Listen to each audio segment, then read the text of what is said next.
Sony is breathing new life in its mid-range offers in the US with the new Xperia XA1, which would only work on T-Mobile and AT&T, but it's nice to have extra options here.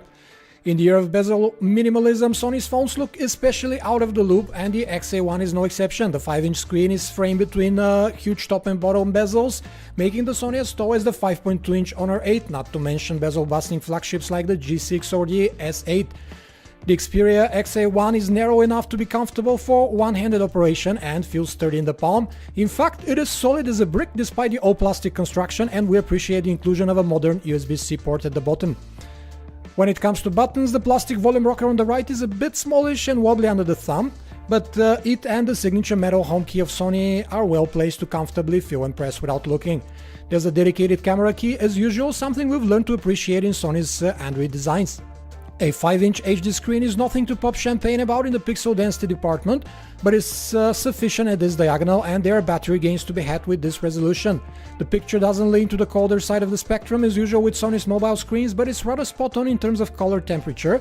The display is also bright enough and with a low screen reflectance to seem perfectly legible under direct sunlight too. Its only downside are a bit mismatched greens, and that's about it. The Xperia XA1 is underwritten by Android 7 Nougat out of the box, which we can only appreciate, and is plastered with a bit of the Sony interface on top. The company's overlay is near stock, with Google's apps taking over most of the common functions, but with Sony's unique iconography and plenty of options for theming and extra personalization. Sony adds a lot of value with its proprietary apps too, like Sketch or Movie Creator, which offer very good image and video editing abilities. In addition, there are some thoughtful interface features like smart backlight management, which keeps the screen lit when you're looking at a photo, for example.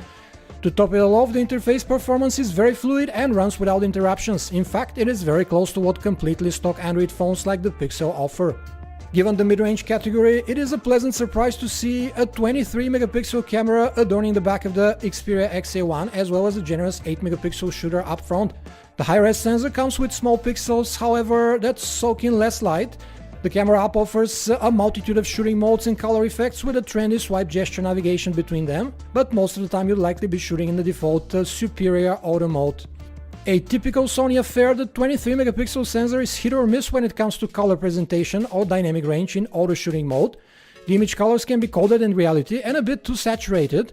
One in the same scene can be exposed a step brighter or darker in the span of a second shot, depending on how the algorithms fall, and the phone often overexposes brighter spots too much. Overall, however, it performs in sync with the mid-range category by saving us any terrible mishaps. There are too many pixels on this tiny sensor to keep noise in check, and it shows in frame sections like clear blue sky. The post-processing isn't very aggressive in terms of sharpness, and the pictures, especially indoor ones, look a bit too soft for liking, yet abnormal noise levels still show. The phone is capable of 1080p recording with 30 frames per second, and that's that. Despite the resolution, however, the footage is smudgy and lacking detail, while panning around leads to choppy exposure adjustments, and there are too many skipped frames.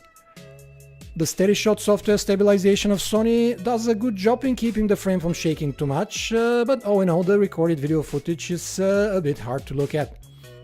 The Xperia XA1 is a fine upgrade over its XA predecessor with a better camera, faster chipset, USB-C and more memory. Moreover, Sony's aging polycarbonate brick design is actually becoming fresh again in this day and age of glass or metal handsets with rounded corners.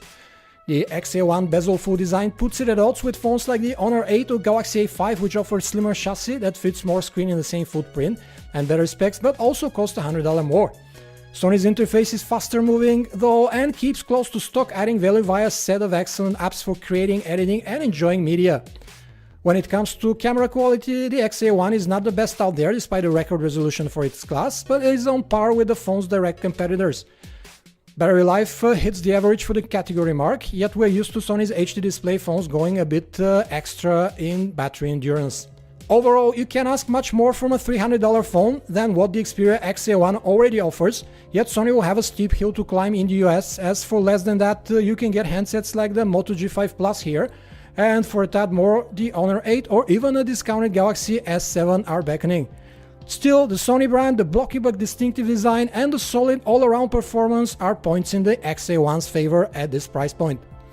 This was a video review of the Sony Xperia XA1 from PhoneArena. For more information about this and other handsets, you can visit us at PhoneArena.com. Thanks for watching.